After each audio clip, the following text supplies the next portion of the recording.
It's the country's #1 RVing radio show, sponsored by RVTravel.com, with your host, Alan Warren, the RV Wingman. All right, so for any newbie RVers or you folks who may be interested in becoming an RVer, there's one thing for sure that you are going to encounter, and that is a learning curve. Now, it's not difficult, but for many people, remembering all those things that you were told at the dealership when you bought your new RV, it can be a wee bit intimidating. You have to visit with us about those possible intimidating things is our good friend Cannon Combs from RV Station. Cannon, we have all experienced a little intimidation or a little bit of stress, I guess, when we first started RVing, don't you think? Absolutely. 100%. I still encounter those situations as we go on these new trips out into the world, into these new camps, and there's always something to learn, especially in RVs, Alan. You know, and not all campgrounds are the same. So, there, you know, like you said, there is a learning curve wherever you go and connect and hook up. Yeah, I've stayed in a lot of different campgrounds, and it seems like they all kind of have their own set of rules. I mean, I know you guys have one there, and we have one up in Oklahoma, and we've talked about how our rules differ. But, yeah, just, you know, they're all also different, but yet they're easy to follow. It's not rocket science. No, it's not rocket science. It's common sense, but as I say, sometimes common sense ain't so common anymore. But all right. So, you know, here's the deal. I think that some of the funniest stories that I hear from RVers we can laugh at today. But, brother, when they were happening, they were anything but funny. I mean, do you agree? We just encountered. So I've been being blown up by our classes tonight because we did, you know, how to have RV campground etiquette tonight for our class. And we had, you know, I don't have a lot of the details, but, I mean, all my guys have been blowing me up. Some of the stories people have been telling. That in a good way? Next time. No, in a great way. I mean, you know, just like you said, a lot of them were painful while they're happening, but now that they're looking back, I mean, one guy said he literally built his fire. A guy came in at night. Hold on, I'm kind of reading this. Yeah, a guy came in at night. He built his fire, put his fire out, put a slide over it. The fire kind of did not get put out like he thought.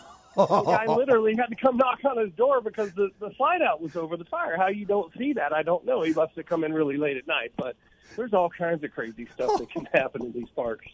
You know, owning a campground, and I'm there most weekends, you can just see the newbies. And we've all been there, but you could see they pull in and they look from side to side. It's like, I can't remember what I'm supposed to be doing, but I don't want to look dumb.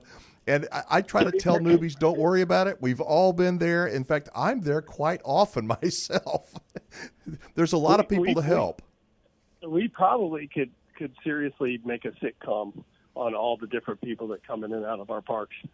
I mean, I have some people that come in, some of the pipeliners that are, you know, they're living in them, and they go from RV park to RV park. So they just come in acting like they own the place and set their own rules. Yeah. And before you know it, they're having yard sales in our campground. But I'm serious, man. One guy, I can't believe he had so much stuff in his truck. And you know, I mean, you start unpacking a yard sale, and all of a sudden, it kind of becomes an eyesore to the rest of the campers. So, for us, the big thing with our park is follow the rules and regulations. You know, try to treat every camper around you like you want to be treated. You know, barking dog. Nobody wants a barking dog. If your dog's going to bark all night, put it in the trailer with you. Yeah. You know, don't leave it outside on a leash. Don't leave it itself. You know, you know all the rules. I don't want to bore you with that. No, but it's the truth. Just being kind and thoughtful of other human beings, and sadly, there's a lot of people that don't understand that, and you know, and it's frustrating and then you add alcohol to it, and it can be even more frustrating. One of the funniest things I see, and I don't understand even people that have RV'd for a long time, when they're emptying their black tank at the end of their camping trip, and they don't wear rubber gloves, and they end up getting you-know-what on their hands. It's like, come on. How much are rubber gloves? I mean, I don't know. I can't tell you how many times we've heard those stories. I mean, it's embarrassing being in the RV business my whole life, but I actually took a motorhome out and camped in it, and it was a brand new motorhome. I stayed in it for 2 days, and the number one rule for my family was, look, don't go in the bathroom. We're not going to use the bathroom because it was a new one.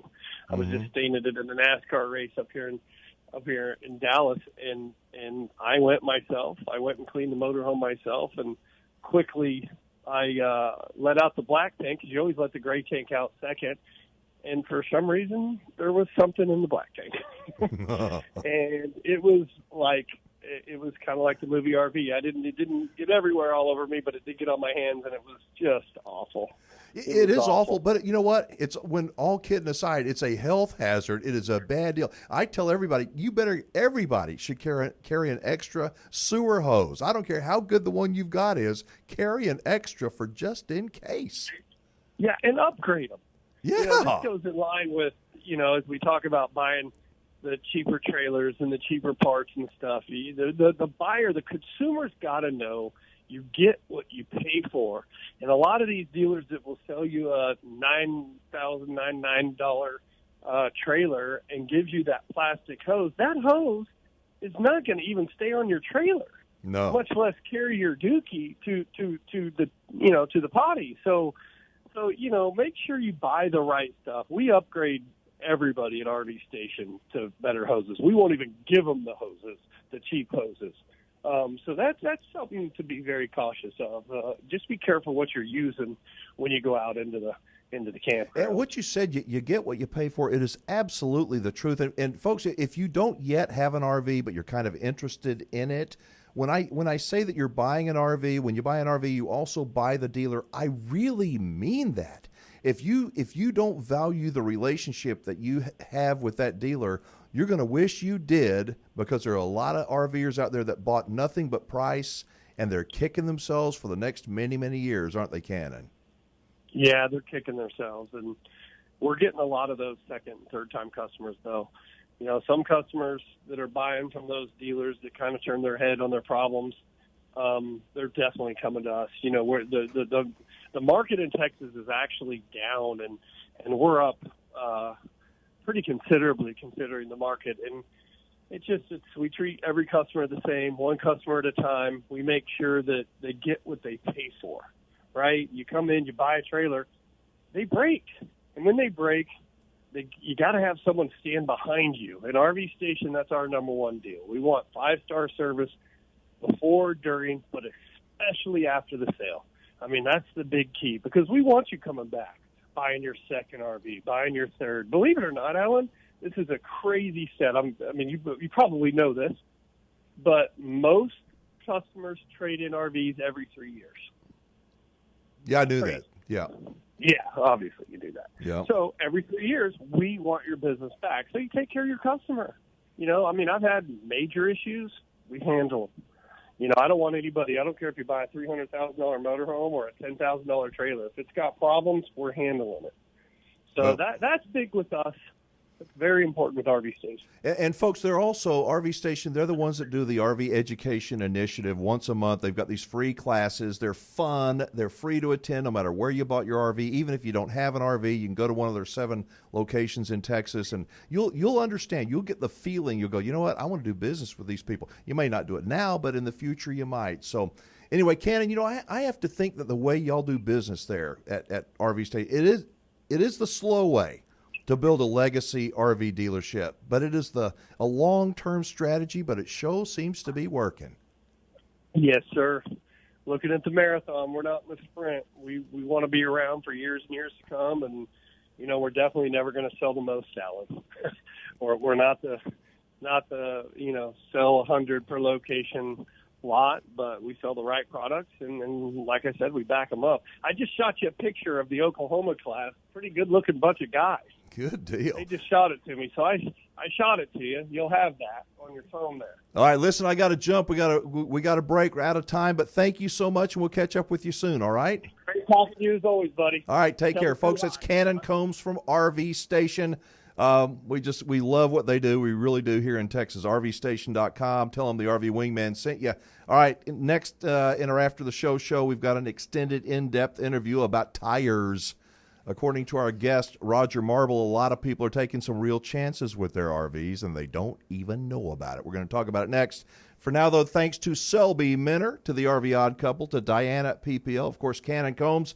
Special thanks to you for being a part of today's program. You can stay connected with us on Facebook and on YouTube. Just type in The RV Show USA in the search bar. That's us. Until next time, I'm Alan Warren, the RV Wingman, reminding you, don't leave those good manners at home.